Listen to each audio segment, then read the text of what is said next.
दोस्तों ये दो बच्ची आ रही हैं बाइक पर, एक बच्ची बाइक चला रही है और दूसरी उनके साथ बैठी है। ये दोस्तों अथव स्कूल जी इमारत ही साम्हूं तव्हां खे सर पर मूंखे जाम पढ़णो आहे, यूनिवर्सिटी पे वञणो आहे ऐं ॾिसूं था हाणे ऐं मूंखे डॉक्टर थियण जो जाम शौक़ु आहे। असां जेको बि टीचर्स असां वटि पढ़ाइनि थियूं उहो मल्टीमीडिया माना डिजिटल एजुकेशन जी तरफ़ असां अची विया आहियूं। इंग्लिश मीडियम आहे। वेरी गुड ऐं बिल्कुल फ्री ऑफ कॉस्ट। हिते असांजी ट्रांसपोर्ट फ्री आहे, हिते असां वटि बुक्स फ्री आहिनि, स्टेशनरी फ्री आहे। पर मुंहिंजे लाइ अचीवमेंट सभिनी मां वॾी अचीवमेंट असां 50 छोकिरियुनि खां स्टार्ट कयो हो ऐं अॼु असांजे 5 स्कूल्स में 1300 खां मथे गर्ल्स जेको आहे सो एनरोल्ड आहिनि। माशाल्लाह। अच्छा तव्हांजो स्कूल सोलर सिस्टम ते हले थो? बिल्कुल 5 kV सोलर सिस्टम लॻल आहे। न्याणियूं केॾे डिसिप्लिन सां निकितियूं आहिनि स्कूल मां ऐं साॻी लाइन में बस ताईं पहुतियूं आहिनि सघंदा, वो सही आहे। ते दुकान हलाईंदी आहे, पंहिंजे घर में ही दुकान भी हलाए थी, पढ़े भी थी, असां वटि फ्री ऑफ कॉस्ट पढ़े थी। उन खां पोइ ही पंहिंजी फैमिली खे सपोर्ट करण जे लाइ लोडर रिक्शो हलाए थी। अच्छा स्कूल में आऊं दाख़िल पे थियसि मूंखे लोडर रिक्शा बीठल नज़र आयो। त इन्हनि जो ही आहे। अचो अदी ॾेखारियो असांखे। ही आहे अदी अनीता जो वो लोडर रिक्शा हलाए वेंदी न। वो हिन हाईवे ते बि हलाए था वञो, तव्हां डपु नथो थिए? बिस्मिल्लाहिर्रहमानिर्रहीम। अस्सलाम वालेकुम दोस्तों आज मैं आपको एक ऐसी किरदार से मिलवाऊंगा जो सिंध के देही इलाकों में एजुकेशन में कुछ करने की कोशिश कर रही हैं। उस खातून का ताल्लुक तो बेसिकली हैदराबाद से, लेकिन यहाँ पर मीरपुर खास डिस्ट्रिक्ट के इलाके मीरवा गोरचानी में ये स्कूल चला रही हैं। स्कूल की स्टोरी बड़ी ज़बरदस्त है। ये एक स्कूल नहीं, 4 ऐसे और स्कूल्स हैं जिनमें 2 हायर सेकेंडरी स्कूल शामिल हैं, एक हाई स्कूल और एक एलिमेंट्री स्कूल शामिल है। खातून का नाम है शहनाज खासखेली, हाईली एजुकेटेड हैं और सिंध की बच्चियों के लिए, खासतौर सिंध की देहात की बच्चियों को क्वालिटी एजुकेशन देने के लिए वो कोशां हैं। तो आपको उनसे मिलवाते हैं, ये स्कूल विजिट करवाते हैं। ये स्कूल होप ऑर्गेनाइजेशन के प्लेटफॉर्म के तहत चलता है, SCF सिंध एजुकेशन फाउंडेशन के तावन से, उसके फंड से। तो अपने भाई का चैनल सब्सक्राइब करें तो स्कूल विजिट करते हैं और उस खातून से आपको मिलवाते हैं। तो दोस्तों ये हैं अदी शहनाज खासखेली और सिंध के देहात की बच्चियों और बच्चों के लिए यहाँ पर कोशां हैं, कोशिश कर रही हैं कि उनको क्वालिटी एजुकेशन मिले, वो भी बिल्कुल फ्री। तो इनसे बातचीत करते हैं। कैसी हैं अदी आप? बिल्कुल अदा थी, ठीक ठाक अल्हम्दुलिल्लाह।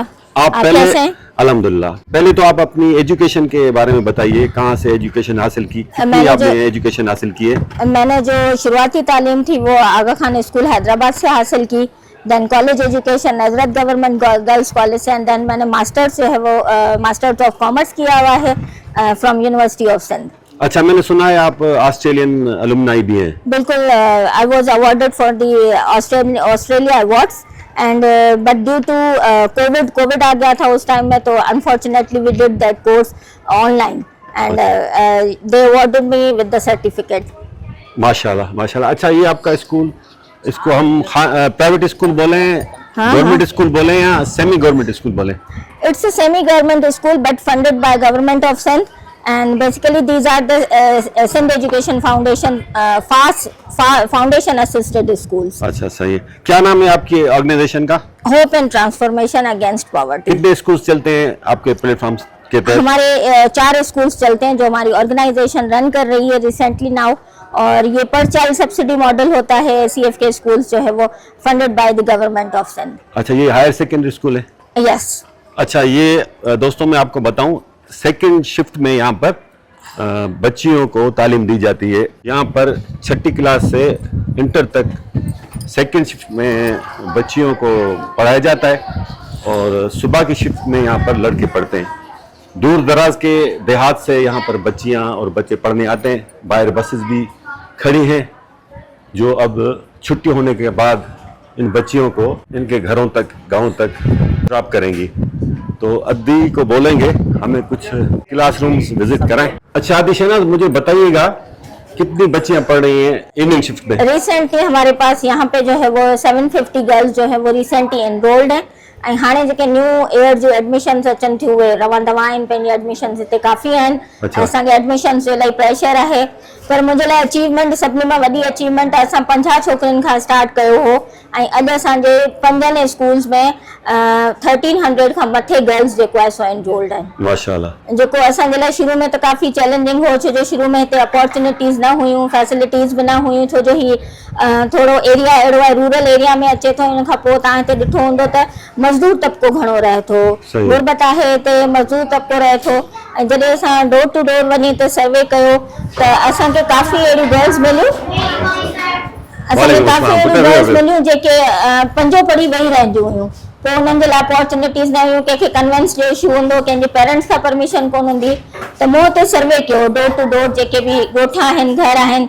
ऐं पोइ ज़रूरत फील थी, पोइ असां ACF जा स्कूल्स आया, असां अप्लाई कयो ऐं अल्हम्दुलिल्लाह मूंखे जेको आहे न 2017 में ही स्कूल अवॉर्ड थियो। अदी इहो ॿुधाइजो कहिड़ो तव्हां इनखे सिलेबस पढ़ायो था? असां सिंध टेक्स्ट बुक बोर्ड पढ़ायूं था। अच्छा, मीडियम कहिड़ो आहे? मीडियम इंग्लिश आहे। इंग्लिश मीडियम इंग्लिश मीडियम आहे। Very good.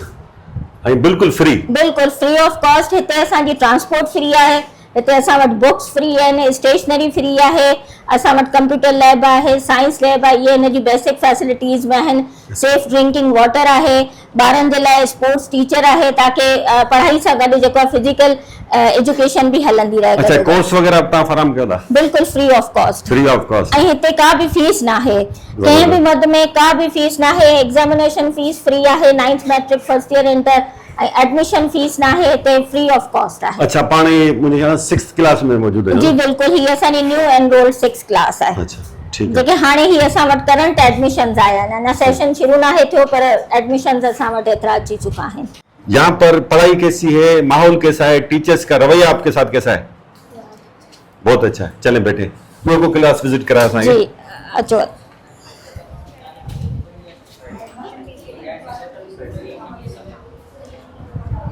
सर अचो।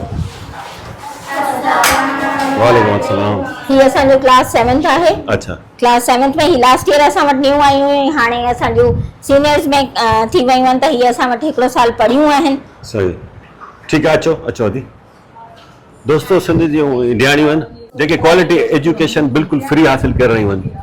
सो असां कोशिश कंदासीं त तव्हांखे स्कूल विजिट करायूं, पर न्याणियुनि जे परदे जो ख्याल रखणो आहे। अदी असांखे कुछ जी बिल्कुल, तव्हांजी जेका साइंस लैब आहे, कंप्यूटर लैब आहे, उहा विजिट करायो। जी बिल्कुल, अचो।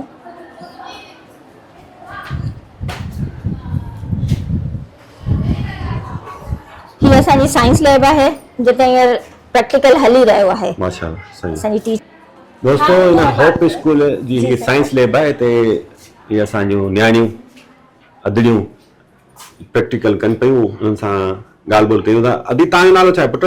सर, मुंहिंजो नालो हिना आहे ऐं आउं 9th क्लास में पढ़ियां थी। हींअर आउं 8th क्लास पास कई आहे। माशाल्लाह। अच्छा, अदी तव्हांजो ॻोठ किथे आहे? सर, असांजो ॻोठ ही जुम्मो लबारी आहे। जुम्मो लबारी। बस में ईंदा वेंदा आहियो स्कूल? जी सर। वालिद साहब छा थो करे?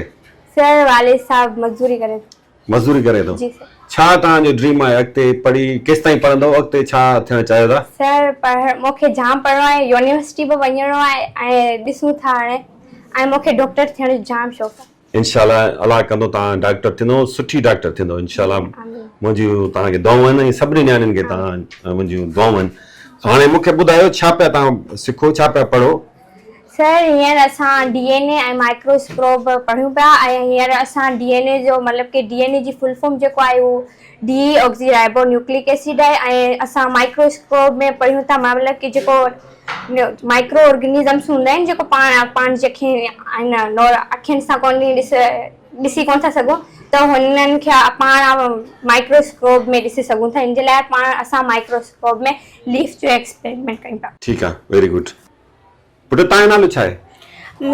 मेरा नाम सलमा है, मैं 9th क्लास की तालिबे इल्म हूँ। अच्छा, आपका घर कहाँ है, कहाँ से आती हैं आप? मैं मिरवा शहर से आती हूँ। अच्छा, आपके पापा क्या करते हैं, वालिद साहब मेरे क्या पापा करते हैं? टीचर हैं, टीचर गवर्नमेंट है। स्कूल में। गवर्नमेंट स्कूल में टीचर है।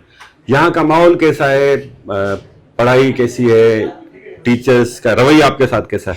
टीचर्स का रवैया हमारे साथ अच्छा है। टीचर्स हमें अपने बच्चों की तरह पढ़ाती हैं अच्छे से, और हमारे यहाँ का माहौल भी अच्छा है। हमें यहाँ का हमारे स्कूल का माहौल बहुत अच्छा लगता है और यहाँ की पढ़ाई भी बहुत अच्छी है। हाँ अभी करो असांजी क्लास तव्हां विजिट कराईंदो। ही क्लास 8th है, न्यूली 8th एनरोल्ड। अच्छा सही है। वालेकुम अस्सलाम। बाराड़ी वारे इलाइके में तव्हांजो स्कूल आहे, सिक्योरिटी जे हवाले सां कहिड़ा अरेंजमेंट्स कया आहिनि तव्हां? अदर सिक्योरिटी जे हिसाब सां असां वटि CCTV कैमरा सिस्टम आहे जेको असां फुली मॉनिटर अॻियां ॿाहिरां माना राति जो बि असां उनखे मॉनिटर पिया कंदा आहियूं। ऐं उनखां अलावा असां वटि बायोमेट्रिक आहे ऐं उनखां टीचर्स बायोमेट्रिक जे थ्रू अटेंडेंस ॾियनि थियूं, जेको अॼुकल्ह सिटी स्कूल में बि थिए थो, बेकन हाउस में बि थिए थो, पर असां पंहिंजे स्कूल्स में उहे ई प्रोटोकॉल्स रखिया आहिनि सिक्योरिटी जा। असां वटि मल्टीमीडिया जे थ्रू एजुकेशन हले थी। असां जेको बि टीचर्स असां वटि पढ़ाइनि थियूं उहो मल्टीमीडिया माना डिजिटल एजुकेशन जी तरफ़ असां अची विया आहियूं। जेको ACF रवायती तौर खां हटी ऐं हाणे डिजिटल असां उन में एजुकेशन ॾियूं था। अच्छा मूं ॿुधो आहे तव्हां फॉर्मल सां गॾु इनफॉर्मल एजुकेशन ॾियो था, उहो तव्हां कीअं तरीक़ेकार इख्तियार कयो? असां इनफॉर्मल एजुकेशन में अदा फ़िलहाल त असां एजुकेशन ॾियूं पिया जीअं त 9 इयर्स खां वठी 17 इयर्स ताईं जा ॿार आहिनि या आउट ऑफ स्कूल चिल्ड्रन आहिनि, उन्हनि ते असां कमु करियूं था न, जेके स्कूल न वञी सघिया असां उनखे 8th पास जो सर्टिफिकेट ॾियूं था। उनखां पोइ असां वरी उनखे हुनर ॾांहुं खणी अचूं था, मतिलबु उनखां पोइ असांजे हुनर जी क्लासिस आहिनि, उहे हुनर जूं क्लासिस हलनि थियूं। हींअर असांजा रिसेंटली जेको आहे असांजी ऑर्गेनाइज़ेशन 40 सेंटर्स जेको आहे सो रन करे पई मिरपुर ख़ासि ऐं उमरकोट में। अच्छा। नॉन फॉर्मल एजुकेशन जा सही। गवर्नमेंट ऑफ सेंट फंडेड आहे होप ऑर्गेनाइजेशन जे तरफ़ां। बिल्कुलु सही है। अच्छा आदि असां वटि वरी बदकिस्मती सां एजुकेशन हेल्थ सां गॾु हाणे एजुकेशन में हिकिड़ो बिज़नेस थी वियो आहे। बिल्कुलु। तव्हां कहिड़े मक़सद तहत ही स्कूल हलायो पिया? असां कोई बिज़नेस पर्पस जे करे कोन था हलायूं। जीअं आउं हिते आई हुअसि त मूं हिते ॾिठो त हिते जूं नियाणियुनि जे लाइ वॾो चैलेंजिंग माहौल आहे। हिकिड़ो त घरनि खां उन्हनि खे परमिशन नथी मिले, उनखां पोइ ट्रांसपोर्ट जा इशूज़ आहिनि, 5 पढ़ी छोकिरियूं वेही थियूं रहनि या वधि में वधि 8 पढ़ी वेही थियूं रहनि। ऐं हितां खां वरी हायर एजुकेशन जेको आहे न उहो कॉलेजिस जी एजुकेशन उहा मीरपुर ख़ासि में आहे, त मीरपुर ख़ासि खां पोइ पेरेंट्स उन्हनि खे छॾनि नथा त अलाउ नथा कनि। ऐं पोइ मूंखे नीड फील थी त हिते गर्ल्स जी एजुकेशन जा बिल्कुलु कमु कजे ऐं कमु करण जी ज़रूरत बि आहे। असां उन्हनि खे फ्री ट्रांसपोर्ट ॾियूं था ऐं पोइ हू डोर टू डोर असां उन्हनि ते वञी कैंपेन कई, फ्री ट्रांसपोर्ट ॾियूं था उन्हनि खे ऐं हिते अची पोइ तालीम। तव्हांखे मां ॿुधायो त असां 50 छोकिरियुनि खां स्टार्ट कयो ऐं अॼु असां वटि ओवरऑल 1400 खां मथे छोकिरियूं एनरोल्ड आहिनि असांजे स्कूल्स में। अभी शहनाज का कहना है कि इन्होंने ओनली 50 गर्ल्स से में स्कूल सिस्टम को आगाज किया, उसके बाद अभी 1400 गर्ल्स सिर्फ इनके एजुकेशन सिस्टम के तहत पढ़ती हैं और यहाँ पर इनका दावा है क्वालिटी एजुकेशन बिल्कुल फ्री प्रोवाइड की जाती है और वो भी सिंध के दही इलाके के बच्चे और बच्चियों को। अभी अगर हम कंपेयर करें आपके स्कूल्स का स्टैंडर्ड, उसकी क्वालिटी प्राइवेट स्कूल्स से। अदा इलाही सुठो तव्हां क्वेश्चन कयो आहे। तव्हां बिल्कुलु प्राउडली चई थी सघां त जीअं प्राइवेट स्कूल सिस्टम हलनि था उहे बि पंहिंजी टीचर्स खे ट्रेनिंग ॾियनि था, डिजिटल एजुकेशन ॾियनि था, एटमॉस्फेयर ॾियनि था, स्पोर्ट्स वीक कराइनि था, साइंस फेयर्स कराइनि था, स्टीम एग्ज़िबिशन्स कराइनि था, उहे सभु अॼु असांजे स्कूल्स में थियनि था। ऐं हिते जी कम्युनिटी तव्हांखे ॿुधाईंदी त हिते स्टीम फेस्टिवल असां इलाही वॾो ऑर्गेनाइज़ेशन कयो हिते ऑर्गेनाइज़ कयो हो। स्टीम सां मतिलबु साइंस, टेक्नोलॉजी, इंजीनियरिंग, मैथ्स ऐं आर्ट्स जो एग्ज़िबिशन हिते असां कयो, जंहिंमें असांजे ॿारनि एतिरा त सुठा प्रोजेक्ट्स ठाहिया जेके चीफ गेस्ट आया हुआ MPA हुआ ऐं उन्हनि असांजे स्कूल जी ॾाढी तारीफ़ कई त इहे त असां वॾनि शहरनि में ॾिसी ईंदा आहियूं, वॾनि प्राइवेट स्कूल्स जा ॿार उहे परफॉर्म कंदा आहिनि, पर हिते एतिरे पुठिते पियल इलाइक़नि में इहे कमु थियनि पिया त माना उन्हनि असांखे ॾाढो एप्रिशिएट कयो हो। उते भी डिजिटल एजुकेशन ॾिजे थी ऐं असां भी पंहिंजे स्कूल्स में डिजिटल एजुकेशन हलायूं था पिया। अच्छा आदि मुझे कंफर्म पता नहीं, लेकिन मैंने सुना है कि SEF की जानिब से यानी सिंध एजुकेशन फाउंडेशन की जानिब से जो ये प्राइवेट स्कूल्स चलते हैं फी बच्चा ठीक ठाक उनको इंतजामिया को अमाउंट दिया जाता है SEF की जानिब से। बिल्कुल ना अदा इन गाल के बिल्कुल तो मुझे सवाल करो कंप्लीट करने दो। जी जी बिल्कुल। त एकड़ो आम तासुर थी वियो आहे सॼी सिंध में त घणा स्कूल जेके आहिनि उहे सिर्फ़ बिज़नेस पर्पज़ लाइ खया वञनि था SEF खां ऐं पोइ जेके तवक़ात हूंदियूं आहिनि, जेके उमेदूं हूंदियूं आहिनि उहे पूरियूं न आहिनि थी सघंदियूं। बिल्कुल न अदा इन गाल का बिल्कुल तव्हां सां एग्री न कंदसि, ईअं बिल्कुल भी ना है। असां पंहिंजे एरियाज़ में कमु करियूं था पिया ऐं पंहिंजी बिल्डिंग्स बि असां ठाहियूं आहिनि, असां पंहिंजे स्कूल जा एसेट्स बि ठाहिया आहिनि, असां स्कूल ते इन्वेस्ट बि कंदा आहियूं, असां पंहिंजे टीचर्स खे सैलरीज़ टाइम ते ॾींदा आहियूं, असांजो बजट टाइम ते ईंदो आहे, त असां का बि शइ डिले न आहिनि कंदा। असां फ्री ट्रांसपोर्ट ॾियूं था, बेसिक फैसिलिटीज़ ॾियूं था, त इन ॻाल्हि सां बिल्कुलु बि आउं इतफ़ाक़ न कंदसि त पैसा ॾिना था वञनि या schools as a business purpose जे लाइ खोलिया विया आहिनि। अच्छा, तव्हांजो स्कूल सोलर सिस्टम ते हले थो? बिल्कुलु 5 kV सोलर सिस्टम लॻल आहे। अच्छा, छो जो हिन एरिया में लाइट न आहे। अच्छा जी बिल्कुल कोने न आहे, तो काफ़ी परे आहे, जेको असांजी अप्रोच खां काफ़ी परे अच्छा, आहे। बिल्डिंग कंहिंजी तव्हां रेंट आउट कई आहे ना? जी जी, ही रेंटेड बिल्डिंग है।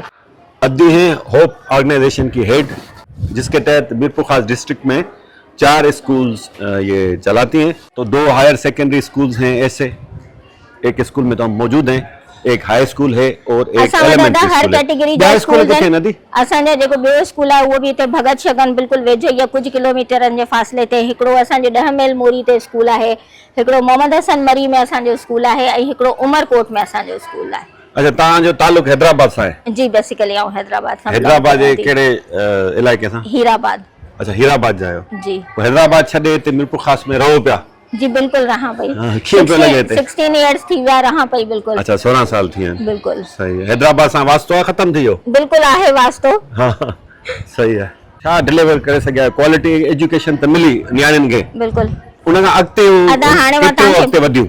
हाणे मां तव्हांखे ॿुधायां थी त असांजूं छोकिरियूं अॼु इंटरनेशनल ऐं नेशनल यूनिवर्सिटीज़ में पढ़नि पियूं, कुझु पढ़ी चुकियूं, वॾी वॾी ऑर्गेनाइज़ेशंस में कमु कनि पियूं, मेरिट बि थी वियूं आहिनि, पंहिंजा ॿार बि संभालीनि पियूं, ऐं सभिनी मां वॾी ॻाल्हि त इंडिपेंडेंट थी वियूं आहिनि।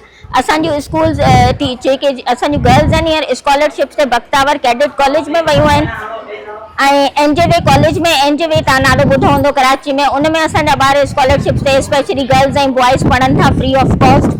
उन्हनि खे बि फंड जेको आहे सो सिंध एजुकेशन फाउंडेशन करे थी, ऐं उहे ग़रीब ॿार आहिनि जेके सफ़ा हारियुनि जा ॿार आहिनि, मज़दूरनि जा ॿार आहिनि, दर्जन जा ॿार आहिनि, अहिड़ा ई ॿार अॻियां निकिता आहिनि पंहिंजे मेरिट ते। दोस्तों, सिंध में एजुकेशन का सरकारी सतह पर जो एजुकेशन का हाल है काफ़ी बुरा है, लेकिन थोड़ा काम अच्छा भी हो रहा है।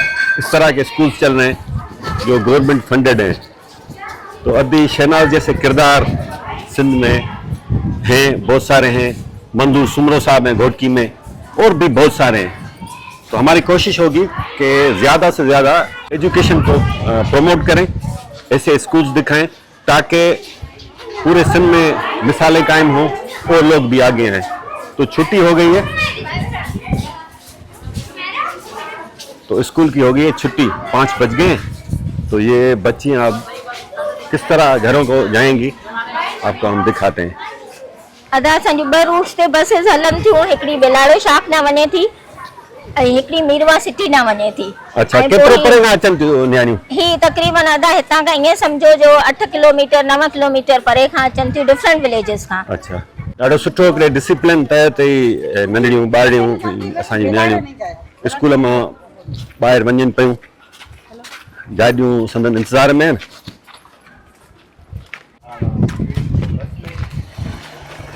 हीअ दोस्तों अथव स्कूल जी इमारत, हीअ साम्हूं तव्हांखे जेको रोड नज़र पियो अचे, मीरपुर खास खां अॻिते डिगड़ी जुडो ऐं पोइ वरी मिठी तरफ़ वञे पियो। बसूं हुननि जे इंतज़ार में बीठल आहिनि ॿारनि जे।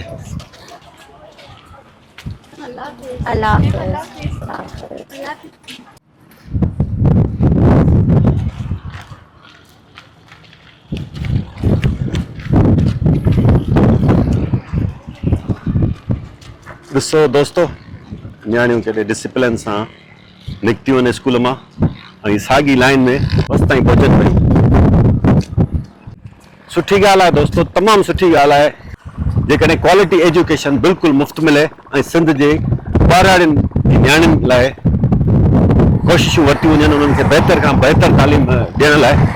इन खां सुठी ॻाल्हि कहिड़ी थी सघे थी।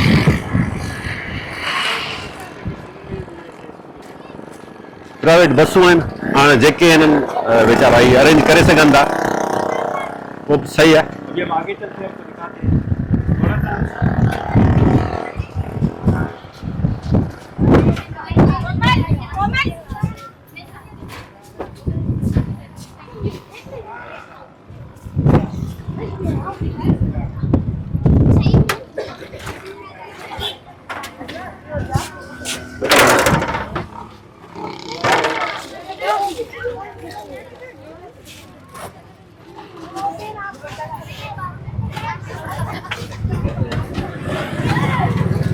अच्छा, बसनि खां सवाइ इहो हीअ चिंचीज़ वग़ैरह हलनि थियूं, पर यार ही ॾाढियूं ख़तरनाक सवारियूं आहिनि, छा कजे।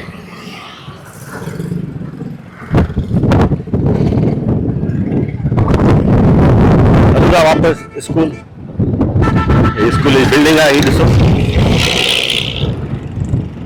रोड जे बिल्कुलु भरिसां ई आहे। मीरबाग गोरचानी खां तक़रीबन 1.5-2 किलोमीटर ॿाहिरि आहे वाक़ई स्कूल।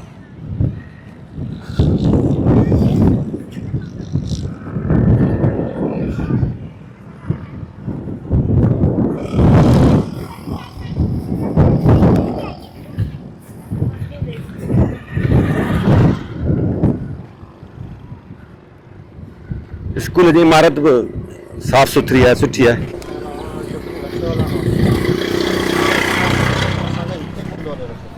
छोड़ा ॾुखियो आहे छा रिक्शो? हाँ पौधा खां गाॾी हलाए था वञो त रिक्शो में वॾी ॻाल्हि।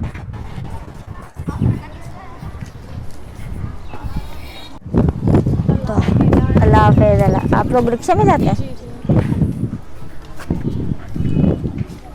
हेलो जी,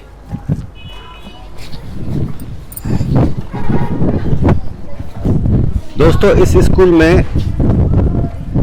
एक ऐसी बच्ची भी पढ़ती है 9th क्लास में, जो बड़ी बाहिम्मत है और वो हैरान कर देती है। ये है वो बच्ची जो लोडर रिक्शा चलाती है, दुकान भी चलाती है। अब इनसे बात करते हैं। लोडर रिक्शा भी हलाई थी। तव्हां नालो छा आहे? अनीता। अनीता। अनीता जो कम था, अनीता जी स्टोरी तव्हां ॿुधंदो हैरान थी वेंदो। सो अनीता जी स्टोरी वरी नेक्स्ट व्लॉग में इंशाल्लाह तव्हां ॾेखारियूं था। फ़िलहाल अनीता खे इंट्रोड्यूस करणो तव्हांजे साम्हूं ऐं अदी खां पुछूं था अनीता जे बारे में। अदी शहनाज़, अनीता लोडर रिक्शो छो थी हलाए? अदा हिन जी वॾी हिस्ट्री आहे। हिकिड़ो त हीउ बिल्कुलु ग़रीब आहे ऐं हिन जो बाबा मज़दूर आहे। हिन जो बाबा मज़दूर आहे, पोइ हिन पंहिंजी फैमिली खे सपोर्ट करण जे लाइ रिक्शो सिखियो। ऐं loader rickshaw it's not easy job. तव्हांखे ख़बर हूंदी त इलाही मुश्किल आहे, जेके चङा नथा हलाए सघनि।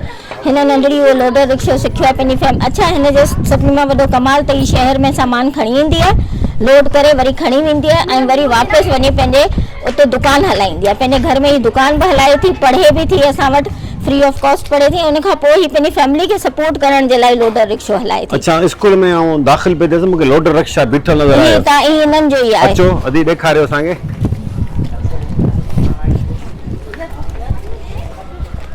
यार शाबाश आहे हिन न्याणीअ खे।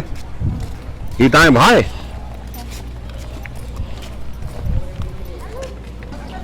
अच्छा दोस्तों, भील कम्युनिटी सां हिन न्याणीअ जो ताल्लुक़ आहे, वॾी बाहिम्मत छोकिरी आहे। ही आहे अदी अनीता जो वो लोडर रिक्शा। हलाए वेंदी न। वो हिन हाईवे ते हलाए था वञो, तव्हां डपु नथो थिए? दोस्तों अदी अनीता जो अलॻि सां व्लॉग रिकॉर्ड कयां थो, वो तव्हां जल्द तव्हां ॾिसी सघंदो इंशाल्लाह सुभाणे या परीहं। अॼोको व्लॉग तव्हांखे कीअं लॻो? ख़ासि तौर अदी शहनाज़ जो किरदारु तव्हांखे कीअं लॻो? तव्हांजो नालो छा आहे भाउ? गुलाम मुस्तफ़ा। कहिड़े पाण? नुंदणी में। हिते छा कंदा आहियो? हिते चौकीदार आहियूं। हिते चौकीदार आहियो। तव्हांजा ॿार पढ़नि था? जी हा। छोकिरा छोकिरियूं? छोकिरी पढ़े थी, छोकिरो पढ़ी वियो। अच्छा, ॻोठु किथे आहे तव्हांजो? ॻोठु हिते पासे में आहे। अच्छा, भला न्याणियुनि खे तालीम ॾियणु घुरिजे या न? बिल्कुलु न्याण घुरिजे। अच्छा, हा। घणनि माण्हुनि खे एतिराज़ु थींदो आहे ख़ासि तौर ॿारनि में, ॻोठनि में? न, न्याणीअ खे तालीम एतिरी ॾिजे जेको पंहिंजो घर त हलाए सघे। अच्छा, कीअं भला हिते माहौल कीअं आहे, सिक्योरिटी कीअं आहे? पाण तव्हां चौकीदार आहियो? माहौल भलो आहे। अच्छा, हा, शुक्र जो अलहमदुलिल्लाह। न्याणियुनि जो स्कूल आहे न? हा, शुक्र अलहमदुलिल्लाह। हिते का बि अहिड़ी का बि ॻाल्हि ग़लति न आहे। सही आहे, ठीकु आहे, वॾी महिरबानी। तव्हांजो नालो छा आहे दोस्त? साजिद अली खासकरी। साजिद भाउ, तव्हां हिते छा था कयो? सर ऑफिस बॉय आहियूं। ऑफिस बॉय आहियो? जी हाँ सर। ठीकु आहे। कीअं आहे स्कूल जो माहौल? तव्हां हिते जॉब कयो था, तव्हांखे कीअं थो लॻे? सर ॾाढो ज़बरदस्त आहे। जेका हिते जी टीम आहे उहा तमामु नज़र रखंदी आहे। 2017 खां हले पियो, असां 2017 खां ई लॻल आहियूं ऐं हिते जी इहो आहे जेको हिकिड़े जेके लॻी थो वञे उहो बार जॉब छॾे कोन थो, रेगुलर लॻल हूंदो आहे सर। अच्छा, तव्हांजा ॿार पढ़ंदा? जी हा सर। हा, उहो छा थियनि तव्हांजा? सर मुंहिंजा कज़न बि आहिनि, भेणूं बि आहिनि हिते पढ़नि जो। जी हा माशाल्लाह। दोस्तों, क्वालिटी एजुकेशन बिल्कुलु फ्री ॾिनी वञे थी ग़रीब तबके जे ॿारनि खे, ख़ासि तौर न्याणियुनि खे।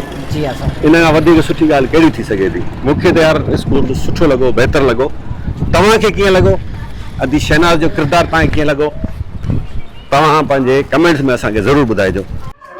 दोस्तों, ये एक मरीज बच्ची हैं, ये हार्ट पेशेंट हैं, ये भी इसी स्कूल में पढ़ती हैं, इनसे बातचीत करते हैं। बेटा नाम क्या है आपका? माय नेम इज दुआ। दुआ, नाम तो बहुत माशाल्लाह अच्छा है आपका। कौन सी क्लास में पढ़ती है? First year. बेटा मैंने सुना है कि आपको दिल का आर्जा है, क्या बीमारी है दिल की? मुझे बचपन से दिल का सुराख है, पर अल्हम्दुलिल्लाह पढ़ाई का बहुत शौक है। मेरे फादर ये चाहते हैं कि हम पढ़ लिख कर कुछ बनकर दिखाएं। तो बहरहाल पढ़ाई का शौक है, पर इन चीज़ों को लेकर, सब चीज़ों को लेकर चलना पड़ता है। आपके फादर क्या करते हैं? मेरे फादर हेयर कटिंग का काम करते हैं और मतलब एग्रीकल्चर में ड्यूटी है, और मेकअप आर्टिस्ट हैं, और मतलब वो मेकअप ब्यूटिशियन है और आर्टिस्ट है, मतलब ड्राइंग वगैरह करते हैं। अच्छा, आपकी तबीयत भी खराब होती होगी, जी बिल्कुल। क्या तकलीफ होती है ये बताएं? मुझे सिर्फ पेन होता है और ज़्यादा कुछ भी नहीं होता, और धड़कन मतलब कि दिल की वो स्पीड, मतलब कि धड़कन वगैरह तेज हो जाती है। अच्छा, मेडिसिन वगैरह लेती हैं? नो, डॉक्टर ने मेडिसिन सिर्फ बचपन में दी थी, 8 साल तक मैंने खाई है वो, मतलब कि जो चौथा ही तो अपना मेडिसिन का वो खाया। उसके बाद डॉक्टर्स ने मना कर दिया, उन्होंने कहा कि आप अभी ऑपरेशन करवा लें। लेकिन मुझे इन चीज़ों से कोई मतलब फ़र्क नहीं पड़ता। मैं चाहती हूँ कि अपनी पढ़ाई को लेकर, अपनी बीमारी को पीछे छोड़कर अपनी पढ़ाई को लेकर आगे चलो। मुझे इन चीज़ों से कोई फ़र्क नहीं चलता कि मुझे क्या बीमारी है क्या नहीं बेटा, जो सर्जरी है वो तो बहुत ज़रूरी है ना? वो तो है, पर अल्हम्दुलिल्लाह खुद ही सही हो जाएगी, ज़्यादा नहीं। इंशाल्लाह हो जाएगी सही, मेरी दुआ है। अल्लाह ताला आपको सेहत दे, तंदुरुस्ती दे, लंबी उम्र दे, लेकिन इलाज ज़रूरी है। जी ये मशवरा भी देता हूँ, मेरी ख्वाहिश भी है। जी तो वादा करती हैं आप ट्रीटमेंट कराएंगी अब? जी जी अल्हम्दुलिल्लाह कराएंगे। चलें, बहुत शुक्रिया बेटा। दोस्तों, ये दो बच्ची आ रही हैं बाइक पर। एक बच्ची बाइक चला रही है और दूसरी उनके साथ बैठी है। ये कौन है, आइए जानने की कोशिश करते हैं। तो दोस्तों, इन बच्चियों से पूछते हैं कि कहाँ से आ रही हैं, कहाँ जा रही हैं, वो भी सिंध के देही इलाके में बाइक चलाकर। बेटा नाम क्या है आपका? अबीरा। और इस बच्ची का क्या नाम है? ईमान। ईमान। बहनें हैं दोनों आप? जी। अच्छा, मुझे बेटा ये बताइएगा, सिंध के देही इलाके में, सिंध के गाँव में आप बाइक चला रही हैं लड़की होकर, इसकी वजह क्या है? इसकी वजह हमारा स्कूल, हमारी पढ़ाई, हमारे ख्वाब, हमारे मामा पापा के ख्वाब और हमारा फ्यूचर। ये वजह हमारा फ्यूचर है, क्योंकि हमारे पास कोई सपोर्ट नहीं थी, ना हमारा कोई बड़ा भाई है। हमारा छोटा भाई है, वो बाइक चला नहीं सकता। इस वजह से हमें खुद बाइक चलानी पड़ती है, खुद स्कूल आना पड़ता है। हमारे पास सपोर्ट नहीं थी। देखिए, ये बहुत ही खतरनाक रास्ता है, मिरवा गोरचानी वाला ये रास्ता जो है रोड हाईवे, इस पर आप बाइक चलाती हैं। कोई और गाड़ी क्यों नहीं यूज करती सवारी के लिए? चंकी हो गई, रिक्शा हो गया या बस वगैरह? हमारे गांव में ऐसा कुछ है ही नहीं कि हम चिंची वगैरह या बस पे आ सकें। अगर हम गांव से भी निकलते हैं ना, यहाँ पे स्कूल की बसें माशाल्लाह चलती हैं, लेकिन स्कूल की बस में 5 मिनट का सफ़र लग जाता है, लेकिन गांव से हमें आते आते 20-25 मिनट लगते हैं। वहाँ से आ सकते हैं, तो फिर हमने सोचा क्यों ना हम बाइक पे स्कूल भी आ सकते हैं। आप पेपर देख के आ रही है शायद? जी पेपर देख के आ रहे हैं, मैट्रिक के पेपर देख के। मैट्रिक के पेपर। अच्छा, कहाँ है, गाँव कहाँ है आपका?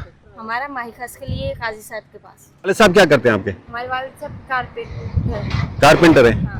काम करते हैं अभी? नहीं, अभी वो बुजुर्ग हैं, अभी काम नहीं कर सकते। हम लोग काम करते हैं लेकिन कर नहीं सकते। भाई भी छोटे हैं? भाई भी छोटा है। गुजारा कैसे होता है घर का? गुजारा बस चल रहा है। हमारी खुद की जमीनें, जमीन है? दी, हाँ, उससे गुजारा। मकाते भी दिए हैं? हाँ, मकाते भी दिए। अच्छा, पढ़ के आगे क्या करना चाहती हैं आप? मैं तो इंटरनेशनल क्रिकेटर बनूंगी। क्रिकेटर बनना चाहती हैं? क्रिकेट भी खेलती हैं आप? जी, वो शौक से। अच्छा, किस लेवल पर खेलती हैं? लेवल में मीन्स अभी कोई नहीं है, मतलब जैसे लड़के इकट्ठा होके जाते हैं ना खेलने, हाँ। मैं उनके साथ जाती हूँ। लड़कों के साथ? वाले कपड़े भी लड़कों वाले पहनती हूँ, लड़कों के साथ लड़कों की तरह रहती हूँ। अच्छा, क्यों लड़कियां नहीं दूसरी खेलती हैं आपके इलाके में? नहीं, कोई लड़कियां नहीं है हमारे गांव में, सिर्फ मैं हूँ जो ऐसे शौक रखती हूँ या ये सब करती हूँ। अच्छा, बिरवा गोरचानी जैसे इलाके में और वो भी गांव में आप क्रिकेट भी खेलती हैं, बाइक भी चलाती हैं, तो यहाँ के लोग आपको होटिंग भी करते होंगे आपके ऊपर, यहाँ के लोग दुश्वारी भी होती होगी? होती है, बहुत लोग बोलते हैं, लेकिन जब बाबा सपोर्ट करते हैं तो मुझे कोई फर्क नहीं पड़ता उनकी बातों से। बाबा खुद सपोर्ट करते हैं। अच्छा, आपका नाम ईमान है? ईमान बेटा, आप क्या करना चाहती हैं आगे चल के? ऑफिसर बनना चाहती हूँ। अच्छा, आर्मी में जाना चाहती हैं। चलें, wish you best of luck. Allah ताला आपको खुश रखे और अल्लाह ताला आपकी हिफाजत करे। थैंक यू बेटा।